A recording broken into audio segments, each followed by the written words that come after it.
consiste en justificar ciertas prácticas, sino en vivir de tal manera que nada obstaculice la comunión con Dios. El creyente es llamado a evaluar continuamente su vida a la luz de la palabra. En 2 Corintios 13:5 se da un mandato claro: examinaos a vosotros mismos si estáis en la fe. Probaos a vosotros mismos. Esta autoevaluación no debe basarse en comparaciones con otros, sino en la guía del Espíritu Santo y en la revelación de las Escrituras. No se trata de medir qué tanto se puede hacer sin caer, sino de asegurarse de estar caminando en alineación con la voluntad divina. El testimonio es un factor crucial en esta decisión. En Mateo 5:14-16 Jesús enseñó que sus seguidores son la luz del mundo, llamados a brillar de tal manera que glorifiquen al Padre Celestial.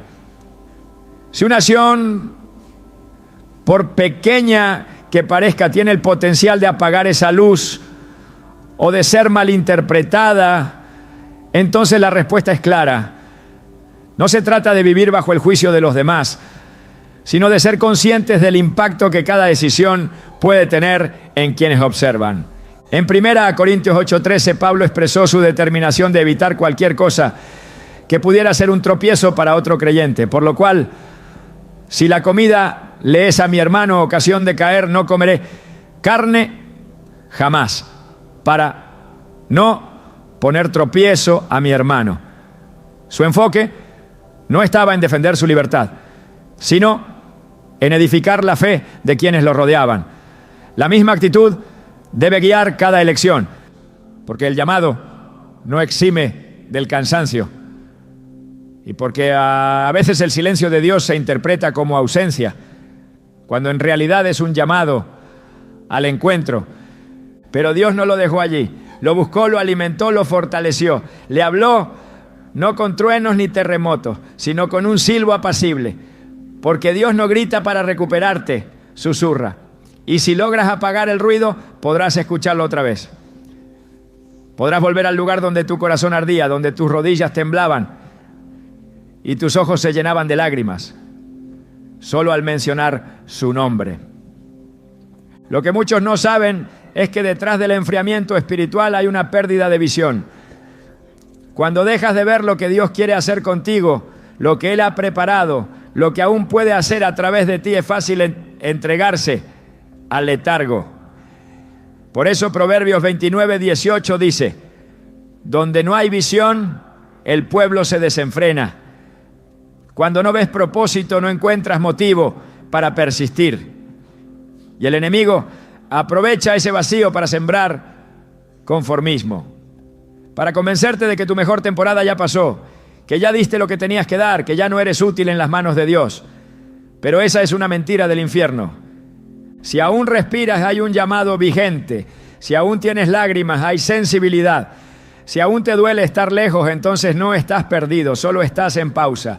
Y las pausas en las manos de Dios pueden convertirse en reinicios gloriosos. Jesús en Juan 15:6 fue muy claro: el que no permanece en mí es echado fuera como pámpano y se seca, y los recogen y los echan en el fuego y arden. No basta con haber estado en Él, hay que permanecer.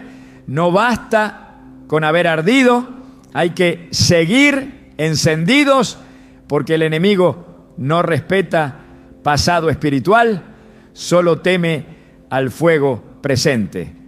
Hoy quizá sientas que ya no eres el mismo, que tu pasión menguó, que tu oración es más seca, que tu Biblia está más cerrada que antes. Pero hay algo que debes saber: Dios no se ha movido. Él sigue en el mismo lugar, esperando que tú vuelvas, que tú reconozcas que te has alejado, aunque tu cuerpo siga en el templo, que reconozcas que algo se apagó y que clames para que el fuego vuelva a arder. David, después de su caída, oró con desesperación en el Salmo 51, 10-12. Crea en mí, oh Dios, un corazón limpio y renueva un espíritu recto dentro de mí. No me eches de delante de ti y no quites de mí tu Santo Espíritu. Vuélveme el gozo de tu salvación. Esa debe ser nuestra oración cuando sentimos que algo se está perdiendo. porque el gozo de la salvación es el motor del llamado. Sin gozo, servimos por obligación. Sin fuego, adoramos por rutina. Y tú no fuiste llamado para la rutina, fuiste llamado para la gloria, para la comunión, para vivir en lo sobrenatural de Dios. El enfriamiento espiritual no es el final, es una alerta. Un llamado urgente a volver al altar, a reconstruir lo que se derrumbó, a encender de nuevo lo que parecía muerto. Porque si algo nos enseña la historia del hijo pródigo, es que el padre nunca deja de mirar el camino, nunca cierra la puerta, nunca retira el anillo. Y aunque el polvo del camino haya cubierto tus pies y el hambre haya consumido tus fuerzas, siempre habrá un lugar en la mesa para el que decide regresar. Uno de los dolores más profundos que un elegido puede experimentar es el causado por quienes comparten su fe.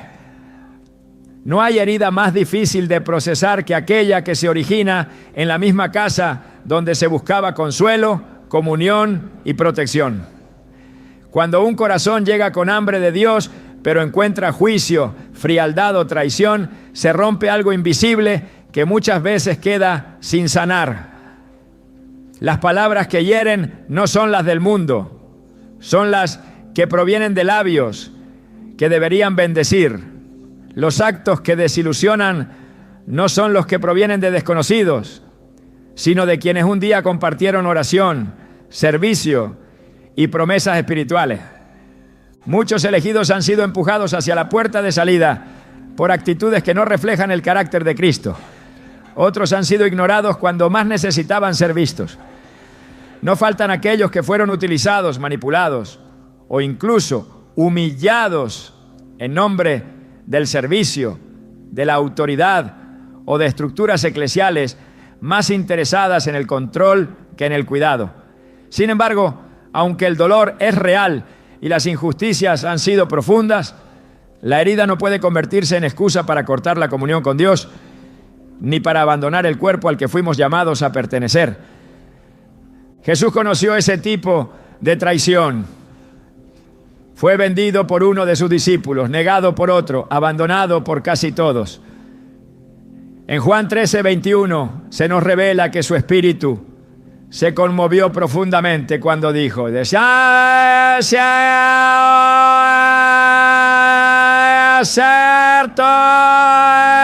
os digo que uno de vosotros me va a entregar. A pesar de conocer la traición de antemano, él no dejó de amar, de servir, de permanecer. No interrumpió su misión ni utilizó el dolor como justificación para detener el plan del Padre. Ese modelo es el que se espera del creyente que ha sido herido dentro de la comunidad de fe. Resistir, no para justificar a quien hizo daño, sino para no romper el vínculo que lo une a su propósito eterno. Permanecer no significa aceptar el mal, pero sí rechazar el espíritu de división que el enemigo desea implantar. Romanos 12:21 instruye con claridad: no seas vencido de lo malo, sino vence con el bien el mal. El que ha sido elegido no tiene el lujo de responder en la carne. Su llamado es más alto. Su visión debe trascender el conflicto inmediato para ver el plan divino, que se esconde incluso en los momentos de mayor prueba, cuando el dolor proviene de hermanos en la fe. La única respuesta que preserva el llamado es la obediencia a la palabra, que ordena perdonar, sanar y continuar. En Mateo 18:7 Jesús declara: ay del mundo por los tropiezos, porque es necesario que vengan tropiezos, pero ay de aquel hombre por quien viene el tropiezo. La Escritura no esconde que habrá motivos de tropiezo en el camino del creyente. Lo que diferencia al que permanece del que se desvía no es la ausencia de ofensas, sino la forma en que las enfrenta. Muchos que hoy están alejados del cuerpo de Cristo no se apartaron por causa de la doctrina, sino por una decepción que no supieron procesar a la luz de la verdad bíblica. El llamado del Evangelio no es a una fe condicionada al buen comportamiento de los demás. Es un pacto personal con Dios que debe mantenerse firme incluso cuando los hombres fallan. Hebreos 12:2 nos da la clave. Puestos los ojos en Jesús, el autor y consumador de la fe. No se trata de mirar al pastor, al líder, al hermano. Se trata de mirar al que nunca falla, al que soportó la cruz, menospreció la vergüenza y se sentó a la diestra del trono de Dios. Cuando los ojos están bien puestos, los tropiezos humanos no destruyen la fe, solo revelan su fundamento. Los que se alejan por causa de otro, en realidad estaban construyendo su fe sobre arena. Mateo 7, 26-27 lo advierte. Pero cualquiera que me oye estas palabras y no las hace, le compararé a un hombre insensato que edificó su casa sobre la arena. Y descendió lluvia, y vinieron ríos, y soplaron vientos, y dieron con ímpetu contra aquella casa, y cayó, y fue grande su ruina. Si una herida puede destruir la vida espiritual de alguien, es porque nunca estuvo edificada sobre la roca que es Cristo. El dolor puede zarandear, pero no debe derribar. La iglesia como cuerpo es imperfecta, porque está compuesta por seres humanos en proceso, pero sigue siendo el diseño de Dios. En 1 Corintios 12:27 leemos: vosotros pues sois el cuerpo de Cristo y miembros cada uno en particular. Nadie puede desligarse del cuerpo sin mutilar su función. Nadie puede florecer espiritualmente aislado de la comunidad que Dios mismo instituyó. Por eso, separarse de la iglesia por causa de una herida es permitir que el enemigo cumpla su estrategia de aislamiento, porque sabe que el lobo siempre ataca al que se aleja del rebaño. Cuando una herida espiritual no se trata, se infecta. Y una herida infectada contamina todo el cuerpo. El creyente comienza a ver con sospecha, a juzgar con dureza, a hablar con amargura. El corazón se endurece y la presencia de Dios se vuelve distante. Hebreos 12:15 advierte: mirad bien, no sea que alguno deje de alcanzar la gracia de Dios, que brotando alguna raíz de amargura os estorbe y por ella muchos sean contaminados. El mayor peligro de no perdonar no es el daño al otro, sino la autodestrucción espiritual que provoca en quien guarda la ofensa. Dios no se manifiesta en un corazón lleno de resentimiento. No se mueve con libertad donde hay falta de perdón. El Espíritu Santo se contrista cuando hay juicio, rencor y división. Por eso, uno de los primeros pasos para restaurar al elegido que se ha alejado por heridas internas es conducirlo a un proceso de perdón profundo, de liberación emocional y de sanidad espiritual. No para justificar lo injustificable, sino para liberar su alma del peso que lo mantiene esclavizado. En Efesios 4:31-32 está el mandato claro: quítense de vosotros toda amargura, enojo, ira, gritería y maledicencia y toda malicia.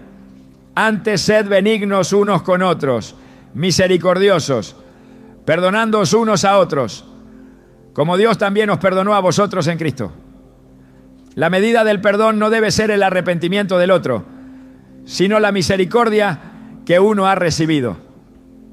Quien ha sido perdonado está llamado a perdonar, aunque no reciba disculpas, porque el perdón no se otorga por merecimiento, sino por obediencia. El enemigo conoce el poder de la división, por eso insiste en sembrar conflictos dentro del pueblo de Dios, pero la Biblia revela su estrategia y también la solución. En 2 Corintios 2, versículos 10-11, el apóstol Pablo escribe: y al que vosotros perdonáis, yo también, porque también yo lo he perdonado, para que Satanás no gane ventaja alguna sobre nosotros, pues no ignoramos sus maquinaciones. Cada vez que un creyente guarda rencor contra su hermano, le da una ventaja espiritual al enemigo. Y cada vez que lo perdona, desarma una trampa que podría haberlo destruido. Alejarse de la iglesia porque alguien falló es como abandonar un hospital porque un paciente gritó. Nadie va al hospital porque los demás están sanos. Se va porque uno necesita curación. Y la iglesia, por imperfecta que sea, sigue siendo el lugar que Dios ha escogido para tratar nuestras heridas, para forjar nuestro carácter, para transformar nuestra vida. No hay plan B, no hay alternativa. No existe en el diseño del reino un cristianismo independiente, desconectado del cuerpo. La restauración no siempre implica regresar al mismo lugar, pero sí al mismo diseño. Tal vez no se vuelva a la misma congregación, pero se debe volver al cuerpo, a la comunión, al compromiso. Porque fuera del cuerpo no hay función, no hay crecimiento, no hay cobertura. La oveja que se aísla queda expuesta. El miembro que se separa se atrofia. El creyente que se aleja deja de recibir el alimento necesario para permanecer firme. Cristo viene por una iglesia gloriosa, sin mancha ni arruga. Y quien ha sido llamado a formar parte de ella no puede usar como argumento el error de otros para justificar su ausencia. Efesios 5, 25 a 27 describe esa visión gloriosa. Cristo amó a la iglesia y se entregó a sí mismo por ella para santificarla, a fin de presentársela a sí mismo, una iglesia gloriosa, que no tuviese mancha, ni arruga, ni cosa semejante. Quien ama a Cristo, ama lo que Él ama. Y no se separa de aquello por lo que Él se entregó. El dolor que proviene del cuerpo no es razón suficiente para abandonar el cuerpo. Es una prueba de madurez. Una oportunidad para demostrar que la fe no depende del aplauso, ni del reconocimiento, ni del trato recibido. La fe auténtica se mide en el fuego. Y uno de los fuegos más intensos es el del rechazo injusto. Pero quien permanece firme a pesar del rechazo se convierte en un testimonio viviente de la gracia que sobrepasa todo entendimiento. El elegido que se aleja por heridas necesita recordar que no fue escogido para complacer a los hombres, sino para glorificar a Dios. Su llamado no depende de cuán bien lo traten, sino de cuán dispuesto esté a obedecer. Lucas 6, 27 a 28 enseña: pero a vosotros los que oís os digo, amad a vuestros enemigos, haced bien a los que os aborrecen, bendecid a los que os maldicen y orad por los que os calumnian. Este no es un llamado a la pasividad, sino a la grandeza espiritual, a vivir por encima del agravio, a vencer con el carácter de Cristo. La mayor parte de las batallas espirituales no comienzan con una acción, sino con un pensamiento. La mente es el campo donde se decide si un corazón permanecerá fiel o será seducido por el engaño. Antes de que el elegido se aparte de la iglesia, ya ha permitido que una idea ajena a la verdad se instale y eche raíces. El enemigo no actúa primero en el cuerpo, ni siquiera en las emociones. Su estrategia siempre comienza con una voz que siembra duda, que altera la percepción, que presenta como razonable lo que en realidad es una trampa. Desde el principio de los tiempos, esa ha sido su táctica. En Génesis 3, la serpiente no empujó a Eva a desobedecer con violencia ni con imposición. Lo hizo con una pregunta: ¿con qué Dios os ha dicho? Génesis 3:1. Una sola frase fue suficiente para comenzar a debilitar la convicción de alguien que había sido creado en comunión directa con Dios. El ataque no fue físico, fue mental. No apeló a la rebelión inmediata, sino a la distorsión progresiva. Y esa sigue siendo su manera de operar con los elegidos. Cuando alguien empieza a pensar que su presencia ya no es necesaria, que su servicio no tiene valor, que su llamado fue un error, o que puede mantenerse fuerte sin congregarse, ha permitido que la mente se convierta en un terreno vulnerable. En 2 Corintios 10, 4 a 5, Pablo nos enseña que las armas de nuestra milicia no son carnales, sino poderosas en Dios para la destrucción de fortalezas, derribando argumentos y toda altivez que se levanta contra el conocimiento de Dios. Lo que se levanta contra el conocimiento de Dios no siempre viene de fuera. Muchas veces nacen pensamientos internos que no han sido confrontados con la verdad. Un argumento que no es derribado se convierte en una fortaleza. Y una fortaleza mental se transforma en un patrón de pensamiento que controla actitudes, decisiones, emociones y comportamientos. Así, quien antes corría hacia la presencia de Dios, ahora se siente cómodo en la indiferencia. Quien antes se alimentaba de la palabra con gozo, ahora la encuentra pesada o irrelevante. Todo comenzó con una idea no filtrada, con una sugerencia que no fue desechada a tiempo. El enemigo no necesita una mentira escandalosa para apartar a un elegido. Solo necesita que empiece a racionalizar su desconexión espiritual. Que la necesidad de estar en la presencia de Dios se convierta en una opción, no en una urgencia. Que la comunión con los hermanos se vea como un gasto de energía, no como una fuente de edificación. Que el servicio se perciba como una carga, no como una honra. Poco a poco, esa racionalización reemplaza el ardor por apatía, la convicción por conveniencia y la fidelidad por indiferencia. La mente carnal no puede comprender los asuntos del espíritu. Romanos 8:7 afirma: los designios de la carne son enemistad contra Dios, porque no se sujetan a la ley de Dios ni tampoco pueden. Cuando un corazón comienza a alejarse, es porque previamente la mente dejó de alimentarse con la verdad divina. El creyente que no renueva su entendimiento conforme a la palabra termina interpretando su realidad espiritual desde la lógica humana, y esa lógica siempre será incapaz de sostener una fe viva. El enfriamiento no se manifiesta de golpe, es una secuencia silenciosa.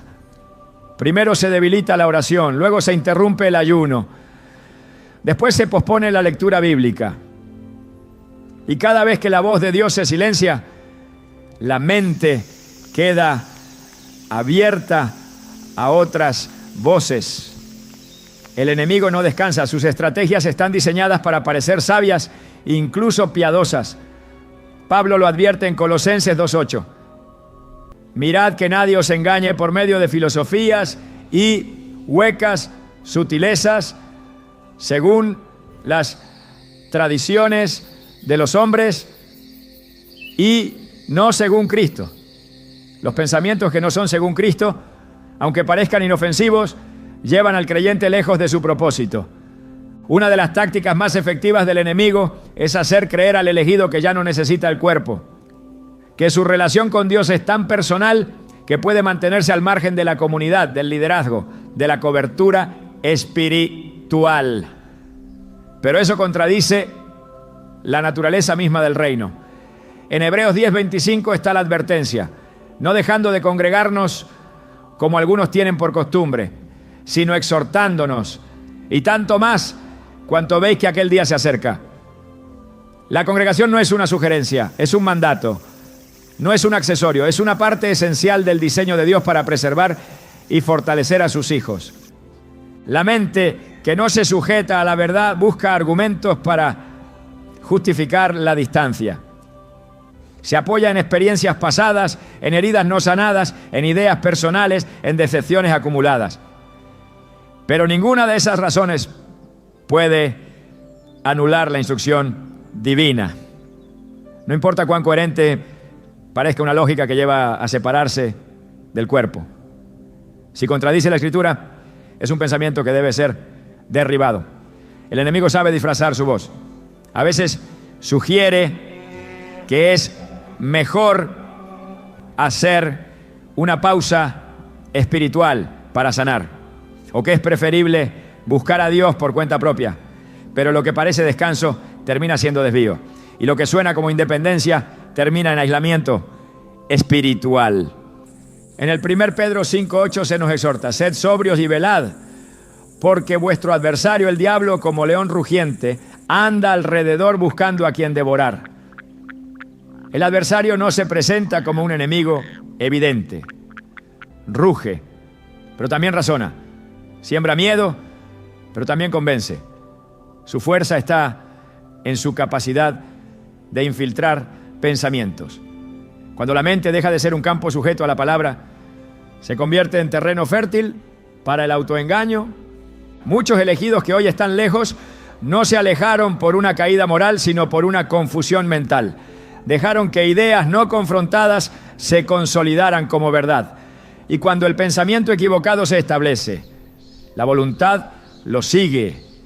Nadie abandona su llamado de un día para otro. Primero lo cuestiona, luego lo relativiza, finalmente lo rechaza. Pero el origen estuvo en la mente, no en las circunstancias. Las circunstancias solo revelaron lo que ya se había corrompido en lo interno. Efesios 4:23 nos recuerda que debemos ser renovados en el espíritu de vuestra mente. Sin esa renovación no hay transformación posible. El creyente que no renueva su manera de pensar quedará atrapado en ciclos de duda, de inestabilidad, de escepticismo disfrazado de madurez. Pero la madurez espiritual no consiste en cuestionarlo todo, sino en permanecer firme aun cuando no se comprende todo. El que ha sido llamado no necesita tener todas las respuestas para obedecer. Necesita tener la mente sujeta a aquel que lo llamó. La batalla en la mente es tan real como cualquier ataque físico. De hecho, es más peligrosa porque muchas veces no se percibe como una amenaza. El enemigo no necesita que el elegido peque de manera escandalosa, solo necesita que deje de creer con la misma convicción, que ore menos, que cuestione más, que se desilusione sin buscar respuestas en Dios, que reemplace la verdad por opiniones, que deje de alimentarse con la palabra y comience a consumir argumentos. Jesús fue tentado en el desierto con palabras que apelaban a su mente. El enemigo usó incluso la escritura para tentar. En Mateo 4:6 le dijo: si eres hijo de Dios, échate abajo, porque escrito está: a sus ángeles mandará cerca de ti.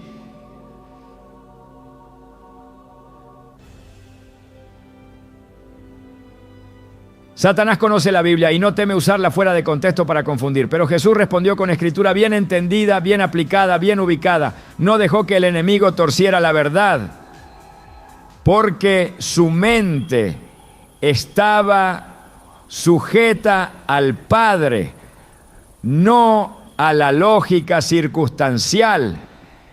Esa es la clave para resistir, tener la mente firme. Isaías 26:3 declara: tú guardarás en completa paz a aquel cuyo pensamiento en ti persevera, porque en ti ha confiado. La paz no es fruto de las emociones, sino de pensamientos alineados a Dios. Cuando el pensamiento persevera en Él, no hay argumento que pueda destruir la fe. No hay voz ajena que pueda desviar el camino. No hay distracción que tenga poder para apagar el fuego. El enemigo siempre buscará espacio en la mente, pero la decisión de permitirle entrar o no depende de cada uno. Filipenses 4:8 nos instruye en qué debemos pensar. Todo lo verdadero, todo lo honesto, todo lo justo, todo lo puro, en esto pensad. Esa es la guía, ese es el filtro. Todo pensamiento que no se ajusta a ese patrón debe ser desechado, porque cada pensamiento sostenido da forma a una acción, y cada acción repetida construye un destino. El destino del elegido no debe estar determinado por una idea sembrada por el enemigo, sino por la verdad establecida en la palabra. El que fue llamado tiene el deber de proteger su mente, de disciplinar su enfoque, de filtrar cada pensamiento a la luz de lo eterno, porque quien gana la batalla en la mente permanece firme, aunque los vientos soplen, aunque el desánimo golpee, aunque las voces ajenas intenten desviarlo. Y ese es el verdadero poder de la mente sujeta a Dios, permanecer inquebrantable en medio de cualquier tormenta. Cuando alguien no sabe quién es, cualquier voz puede decirle en quién convertirse. Una identidad mal definida es terreno fértil para la confusión, para la duda, para el abandono. Muchos elegidos se han apartado, no porque desearan hacerlo, sino porque nunca entendieron completamente el peso de su llamado. Se les dijo que eran hijos de Dios, pero jamás se les explicó qué significa eso en el mundo invisible, ni qué autoridad carga sobre un corazón sellado por el Espíritu. Se les habló del amor del Padre, pero no se les enseñó a vivir como herederos, como sacerdotes, como parte de una estirpe santa que no puede simplemente desaparecer cuando llegan las preguntas. La identidad espiritual no es un adorno, es un cimiento. Es el marco sobre el cual se edifica la perseverancia, el carácter, la resistencia al engaño y la fidelidad en medio de la prueba. Cuando esa identidad no está bien comprendida, cualquier viento de doctrina puede mover al creyente de su lugar, porque no tiene raíces profundas que lo sostengan. Efesios 1:4-5 revela que fuimos escogidos antes de la fundación del mundo para ser santos y sin mancha delante de Él. Esa elección no fue un acto aleatorio, fue una determinación divina que implica propósito, misión y destino. Y quien ignora ese diseño camina con pasos inciertos, incluso dentro de la iglesia. No basta con haber sentido un llamado. Es necesario conocer el origen de ese llamado y la intención eterna que lo respalda. Romanos 8:29-30 explica que a los que Dios conoció de antemano, también los predestinó para ser hechos conforme a la imagen de su Hijo. Y que a los que predestinó también llamó. Y a los que llamó también justificó. Y a los que justificó también glorificó. El proceso completo de redención está sostenido sobre la base de una identidad inquebrantable. Si esa comprensión se pierde también el camino. Muchos de los que hoy están lejos del cuerpo no se rebelaron contra Dios, simplemente no entendieron qué significa haber sido apartados. Pensaron que su relación con el Creador era un sentimiento emocional, una experiencia que podía variar según el estado de ánimo, una respuesta al estímulo de una prédica o de una atmósfera de adoración. Pero la identidad en el reino no se sostiene sobre sensaciones, sino sobre posición. Y esa posición es irreversible. El que fue sellado con el Espíritu Santo de la promesa, como enseña Efesios 1:13, ha sido incorporado a un propósito eterno que no se cancela por los vaivenes del alma. Uno de los errores más comunes entre quienes se alejan es creer que fallar les quita el derecho a seguir, como si el pecado cancelara el llamado, como si la debilidad anulara la elección. Pero eso contradice el corazón de Dios. El Salmo 103:14 nos recuerda que Él conoce nuestra condición, que se acuerda de que somos polvo. Él no espera perfección,